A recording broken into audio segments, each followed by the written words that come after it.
जून 2026 के बारे में हम लगातार विचार कर रहे हैं विभिन्न लगन वाले जातकों के लिए। इस वीडियो में चर्चा करेंगे आपके मकर लगन के चार्ट के हिसाब से। मकर लगन का अगर आपका चार्ट है तो जब भी आप जून का गोचर अप्लाई करेंगे अपने लगन कुंडली में तो कुछ इस प्रकार से आपको ग्रहों की प्लेसमेंट नजर आएंगी।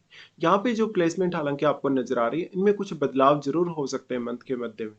यहाँ पे हम सबसे पहले गोचरीय स्थितियों पर पूरे तरीके से विचार करेंगे, कौन सा ग्रह कहाँ गोचर करने वाला है, कब वक्री होने वाला है, या जो सभी ग्रहों की जो पोजीशन है वो कौन कौन सी राशियों में। उसके बाद देखेंगे ये जो आपको प्लेसमेंट नजर आ रही है इस आधार पे ये ग्रह आपको क्या क्या प्रभाव देंगे और इस मंथ को आप अपने लिए कैसे कैसे प्लान कर सकते हो। गोचरीय स्थितियों की बात करें तो सबसे पहले यहाँ चर्चा करेंगे सूर्य की। सूर्य 15 जून तक वृषभ राशि में गोचर करने वाले हैं और इसके बाद इनका प्रवेश हो जाएगा मिथुन राशि में। बुध 22 जून तक मिथुन राशि में रहेंगे, इसके बाद ये कर्क राशि में प्रवेश करेंगे और 29 जून से इसी मंथ में ये वक्री होने जा रहे हैं। शुक्र का गोचर मिथुन राशि में रहेगा जहां पर फिर वो 8 जून को कर्क राशि में भी प्रवेश करेंगे इस मंथ में।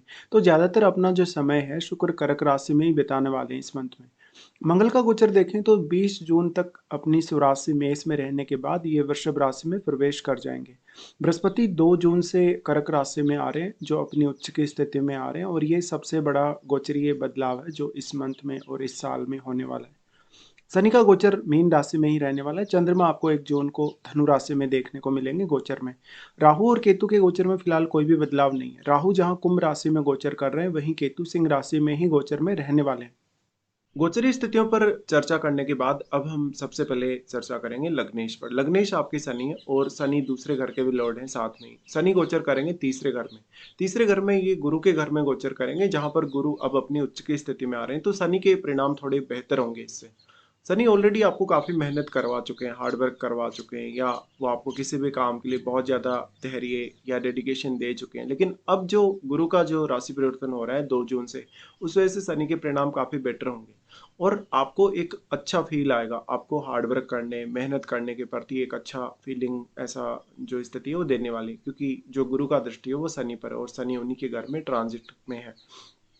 शनि काफी समय से अभी तक मीन राशि में है और ऐसा शनि आपको काफी रेस्पॉन्सिबल बनाता है, मेहनती बनाता है। लेकिन अब जो आपकी मेहनत होगी वो सही डायरेक्शन में होगी, साथ ही आपके जो फैसले होंगे वो भी काफी सही होंगे। शनि दूसरे घर के भी स्वामी, दूसरे घर में ऑलरेडी राहु भी गोचर कर रहे हैं तो राहु शनिवती चलते हैं, इसलिए उन लोगों को काफी फायदा है इस गोचर में जो लोग विदेश चले गए ऑलरेडी, वहां पे सेटल्ड हैं या वहां से कोई भी प्रकार की इनकम प्राप्त कर रहे हैं। यहाँ पे शनि आपको परिवार के प्रति भी उतना ही ज्यादा रिस्पॉन्सिबल बनाने वाले हैं। शनि की दृष्टि जो आपके पंचम घर पर पड़ रही है, अब तक अगर आपको पंचम भाव को लेकर कोई भी व्यवधान आ रहा था, संतान वगैरह रिलेशंस को लेके, अपने निर्णयों को लेके, तो अब वो व्यवधान दूर होगा और आप सही तरीके से सोच सकेंगे। शनि यहाँ दृष्टि डाल रहे हैं तो आपको मानसिक तौर पे काफी सीरियस बनाते हैं। कुछ भी नया सीखने लर्न करने के लिए भी शनि आपको काफी अच्छी स्थिति देते हैं।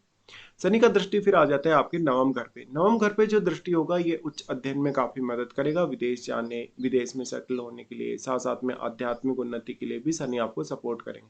लेकिन क्योंकि कम्युनिकेशन के घर में है शनि, इसलिए आपको अपने भाग्य को जगाने के लिए स्वयं से ही ज्यादा एफर्ट करने की आवश्यकता है अभी भी। अब सिर्फ और सिर्फ आपको यहाँ जो ज्यादातर मदद मिल रही है वो गुरु से मिलेगी इस ट्रांजिट में, इस मंथ के ट्रांजिट में। तो शनि का फिर प्रभाव आ जाता है आपके 12वें घर पे। अब जो 12वां घर है वो जुपिटर का स्वयं का ही घर है और जो यहाँ ट्रांजिट भी जो शनि कर रहे हैं वो गुरु के ही घर में कर रहे हैं। लेकिन क्योंकि अब गुरु उच्च की स्थिति में आ गए तो अब तक आपका अगर विदेश जाना नहीं हो पा रहा था, आपको वीजा वगैरह नहीं मिल रहा था, या आपको कोई भी अन्य व्यवधान आ रहा था 12वें घर से रिलेटेड कार्य करने के लिए, तो अब वो व्यवधान दूर होगा आपका और आपका कार्य अच्छे से बनने लगेगा। यहाँ पे फिर अगर विचार किया जाएगा जुपिटर के लिए तो जुपिटर थर्ड हाउस के लॉर्ड होने के साथ साथ 12वें घर के भी स्वामी है स्वयं। अब गुरु आपके छठे घर से निकल कर आ रहे हैं आपके सप्तम घर में। सप्तम घर में आएंगे तो देखिए मैरिज और रिलेशनशिप के हिसाब से आपकी लाइफ काफी बेटर होगी। जिन लोगों का एंगेजमेंट ऑलरेडी हो चुका है उनके मैरिज के काफी स्ट्रॉन्ग पॉसिबिलिटी बनेगी। साथ ही जो लोग ऑलरेडी मैरिड हैं, अगर उनकी लाइफ में कोई भी प्रकार का विवाद चल रहा है, झगड़ा वगैरह चल रहा है, तो उनके रिश्ते में काफी ज्यादा बेहतरी आएगी। गुरु के यहाँ आने से आपका जो माहौल है ओवरऑल आपकी लाइफ में वो काफी पॉजिटिव बनेगा, काफी अच्छे से पॉजिटिवली आप सोच सकेंगे, साथ में आप खुद पर थोड़ा ज्यादा फोकस करेंगे। पार्टनर थोड़ा हावी जरूर नजर आ सकता है अगर आपका चंद्रमा अच्छे तरीके से प्लेस्ड नहीं है। अगर आपका चंद्रमा मंगल के साथ बैठा है, सूर्य के साथ चार्ट में बैठा है, तो भी ऐसी संभावना है। ऐसे में जीवन साथी से कोई भी प्रकार की एडवाइस या गाइडेंस आप ले सकते हैं। बिजनेस की नई कोई शुरुआत कर सकते हैं, बिजनेस के साथ साथ कुछ अच्छी पार्टनरशिप्स भी कर सकते हैं। लेकिन उसके लिए आपको सप्तम घर में बैठे हुए ग्रह और चंद्रमा की स्थिति को जरूर देखना चाहिए। गुरु यहाँ आ रहे हैं तो वो थर्ड हाउस के लॉर्ड होकर आ रहे हैं, तो वो भी आपको अच्छी एबिलिटी प्रदान कर रहे हैं कोई भी लाइफ में रिस्क लेने, मेहनत करने या ज़्यादा से ज़्यादा अपना डेडिकेशन लाने के लिए। गुरु आपके चार्ट में क्योंकि अब 12वें घर के लॉर्ड हैं, तो वो कुछ खर्चे करवा सकते हैं पार्टनर वगैरह के लिए, पार्टनर की हेल्थ के लिए भी इवन। लेकिन अब क्योंकि उच्च की स्थिति में गुरु आ रहे हैं, तो आपका खुद का ज्ञान, आपका खुद का जो योग्यता है और इवन पार्टनर का भी जो आपका योग्यता है, उसको आपको सही तरीके से काम में लेना चाहिए। गुरु का दृष्टि आ जाता है आपकी सबसे पहले 11वें घर पे। देखिए 11वें घर पे गुरु की दृष्टि का होना आपके नेटवर्क में विस्तार लाएगा, क्योंकि सप्तम में बैठा है। और यहाँ से फिर अगर मंगल की स्थिति को भी देखा जाए, तो मंगल भी इस मंथ में काफी स्ट्रांग है गोचर में। गुरु का दृष्टि जो 11वें घर पे पड़ रहे हैं, तो कुछ मल्टीपल इनकम सोर्सेज वगैरह बनने के चांसेस है। अगर आप अभी तक जॉब कर रहे हैं तो बिजनेस की तरफ जा सकते हैं, अगर बिजनेस कर रहे हैं तो कोई और नया बिजनेस करने का प्लान कर सकते हैं। इस वजह से अब क्योंकि गुरु सप्तम में आ गए, तो आपका जो छवि है, आपकी एक जो छवि बनती है, जो एक इमेज बनती है, वो थोड़ी बेहतर होगी दूसरे लोगों की नज़रों में। तो आप काफ़ी लोगों से कनेक्ट हो पाएंगे। बहुत लोग ऐसे भी हो सकते हैं जो आपसे कोई एडवाइस मांगे या सलाह मांगे या आपकी सहायता मांगे।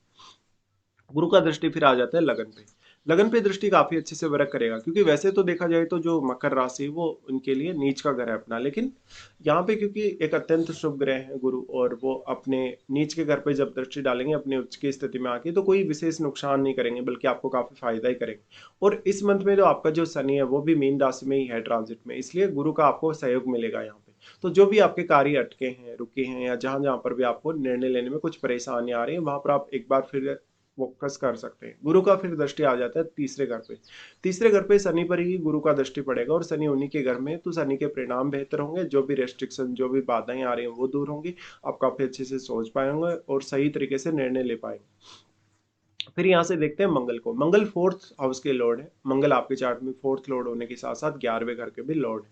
भले ही मंगल अपने स्वयं के घर में अपनी उच्च की स्थिति में है, लेकिन ये थोड़ा पारिवारिक रिश्तों के लिए अच्छा नहीं है। थोड़ा विवाद करवा सकता है, झगड़ा करवा सकता है, आपके व्यवहार के हिसाब से आपको बहुत ज्यादा डोमिनेटिंग बना सकता है मंगल। बट मंगल 11वें घर के भी लॉर्ड है। 11वें घर के लॉर्ड होने की वजह से धन संपत्ति संबंधी कार्य या निर्णय लेने के लिए अच्छी स्थिति है। पारिवारिक रूप से कोई भी काम को संभालने या उसकी जिम्मेदारी लेने के लिए भी काफी अच्छी स्थिति है ये मंगल की। मंगल यहाँ से सबसे पहले दृष्टि डालेंगे आपके सप्तम घर पे, और लगभग जो इनकी स्थिति बन रही है मेष राशि में 20 जून तक यहाँ रहने वाले। तो मंगल की दृष्टि से गुरु के परिणाम भी थोड़े से इनहेंस हो जाएंगे, शुक्र के परिणाम भी थोड़े से अच्छे हो जाएंगे। तो आपका मैरिज या रिलेशनशिप में कोई भी प्रॉब्लम आ रही है वो दूर होगी। पार्टनरशिप वगैरह में, आपके बिजनेस वगैरह में कोई भी प्रॉब्लम आ रही है वो भी यहाँ दूर होगी।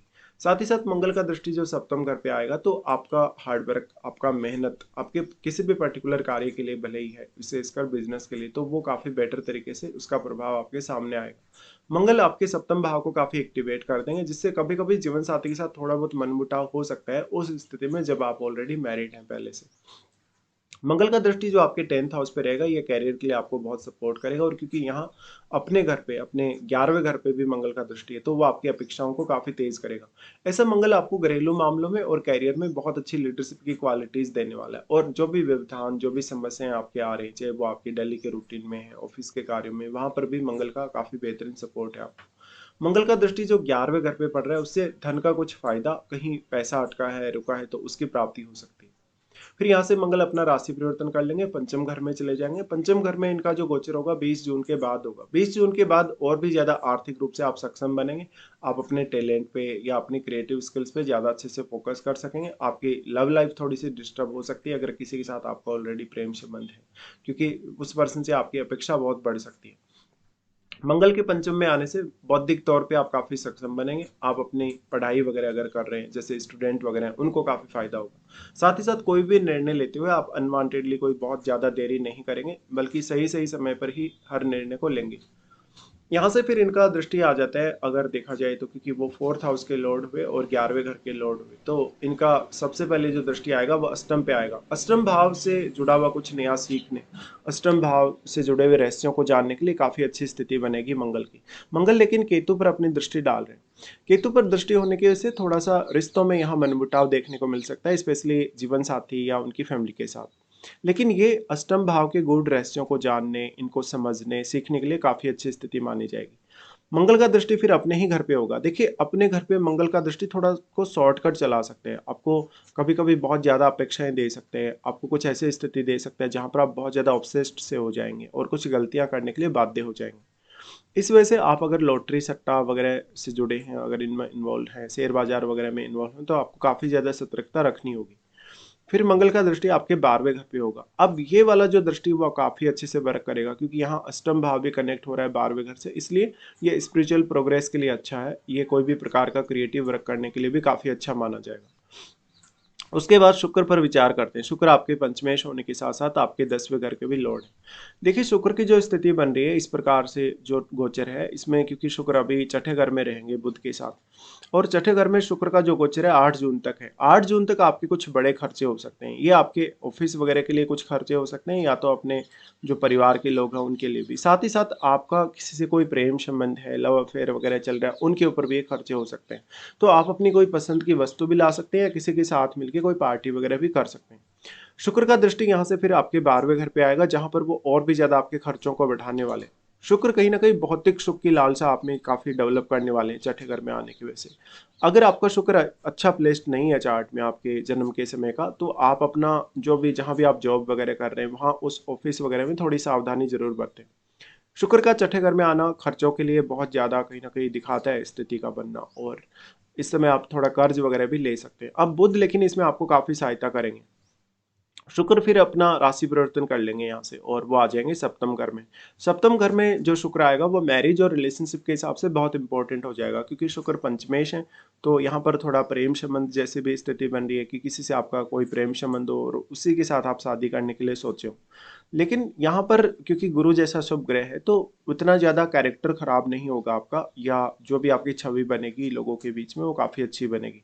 गुरु और शुक्र दोनों ही अत्यंत शुभ ग्रह हैं, तो दोनों का कोई भी विशेष नुकसान यहाँ पे नहीं है। जो पार्टनर अगर इस समय आपका कोई आता है आपकी लाइफ में, आप किसी से अगर शादी करते हैं इस समय में, तो वो आपके लिए बहुत ही ज्यादा सपोर्टिव होगा। भले ही आपका व्यवहार काफी डोमिनेटिंग हो, लेकिन सामने वाला आपके लिए फिर भी सपोर्टिव होगा। शुक्र अब 10वें घर के लॉर्ड है, तो सप्तम घर में आने से आपके जीवन साथी के थ्रू आपको कैरियर में कुछ फायदा मिल सकता है। उनकी कोई एडवाइस आपके कैरियर में अच्छा काम कर सकती है।